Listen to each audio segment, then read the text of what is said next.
If you're building with AI, you probably use something like Claude Code, Cursor, or another coding agent, and you've probably hit this wall before.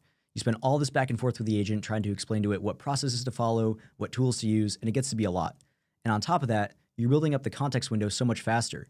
This is the problem that agent skills are meant to solve. So today, I'm going to be going over what they are, how they work, and then we're going to see a live setup with Claude Code and Apify Agent Skills so you can see what it looks like in practice. So with that, let's get into the rest of the video. Okay, so let's talk about what agent skills actually are. But before we do that, let's talk about what problem they're solving. The main problem that your skills are solving is that agents have tons of tools they can use. They know they have a tool for web scraping. They have a tool for scraping LinkedIn. But the problem is they don't know how to use these tools or in what way to use them. This is what skills are meant to solve. So you can think of a skill as instructions for a new coworker, somebody who has no idea how your processes work, and they need a lot of help understanding what to do and what tools they want to use for each step of the process. So you can think of the skill as the glue between the agent and the tools and the thing that's going to give it the capabilities that you want it to see. So what actually is a skill? A skill is just a folder. The only required file is the skill.md file, which has two important things: the front matter and the markdown instructions. The front matter is the stuff up at the top of the file that is between the two lines right here. You can see it has a name, it has a description, and it can have other things as well. But the important thing to know here is that this is the only context that is loaded into the agent's context window at the beginning of the session.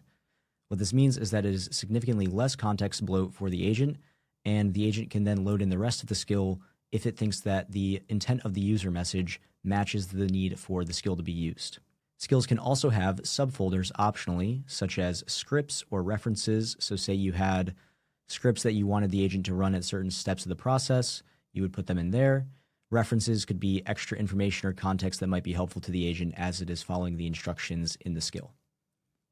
Now let's look at a real-world example of what a skill looks like. Okay, here we have the Apify Ultimate Scraper skill from the Apify Agent Skills repo.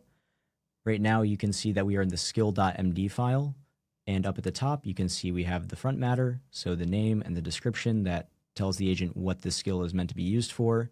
Below it, we have the markdown instructions with the entire process that the agent should be following for this skill.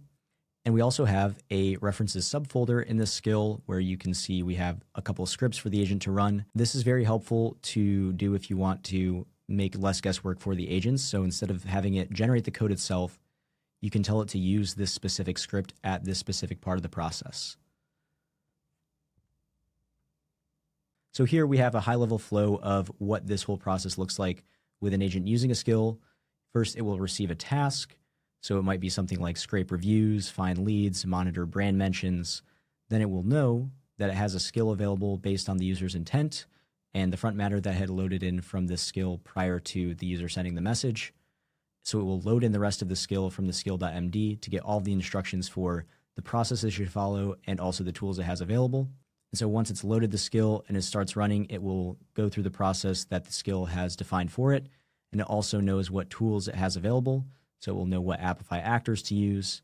And then it will finally return the data that you are looking for. So now that we've learned a bit about what skills are and how they work, let's see a live example with Claude Code and the Apify Agent Skills. The first thing you're going to want to do is add the Apify Agent Skills to your local project. There will be a link in the description for you to check those out. And you're going to want to paste in npx skills add apify /agent skills. Once you do that, the wizard will come up to have you select which skills you would like to use. For this example, let's just go with the Apify Ultimate Scraper.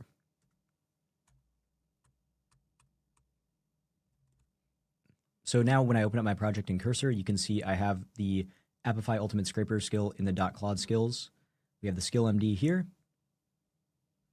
And we have the references folder with the scripts to run. So if I move this chat out of the way, we can see that we also have given the agent a list of actor IDs to run. So if we look at these, we can actually run a workflow right now using this skill. So now we have actually added the skill. The next thing you're going to want to do is make sure that you have an Apify API token so Claude Code can actually use these actors through your account.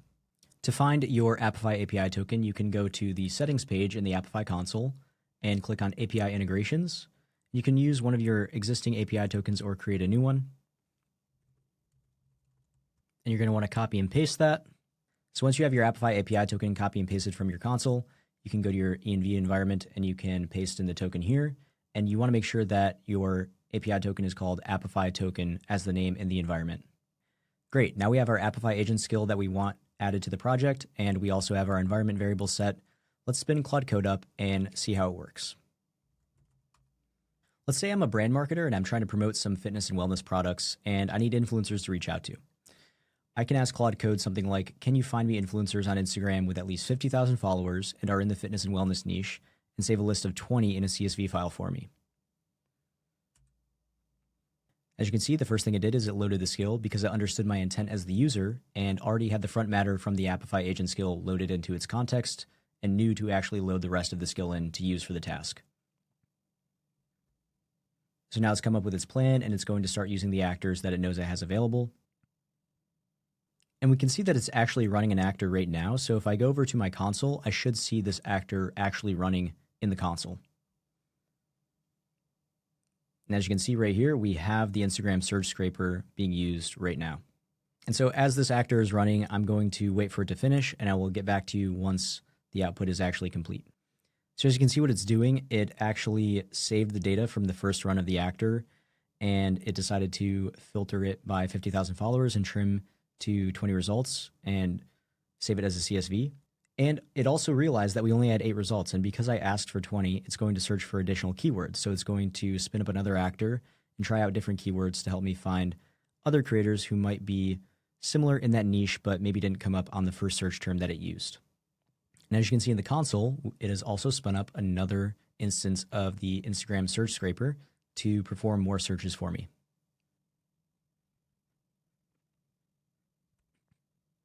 And here we still see that we only have 15 results, and because I asked for 20, it's going to search again. So you can see the power of this already by having an agent autonomously start to perform a task that might take you hours and actually stay true to what you asked it for. So I'm going to let this keep running, and then we can take a look at the output once we're done, and then we can recap what we learned today, and that will be the video. And as you can see here, we have 20 accounts that we can reach out to for promoting fitness or wellness products. And this is just one use case out of many because there are thousands of actors on Apify Store that you can use right now. So now let's recap what this means for you and what you can do next. Okay, so now that we've seen Apify Agent Skills in action with Claude Code, let's recap what we learned today.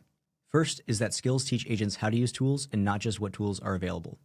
The second is that skills are the bridge between users' intent and the agent's ability to actually accomplish tasks for the user through tools and a predefined process. The third is that Apify Agent Skills, among other things like actor development, can also give your agent access to real-time web data. And now I leave it to you to try on your own.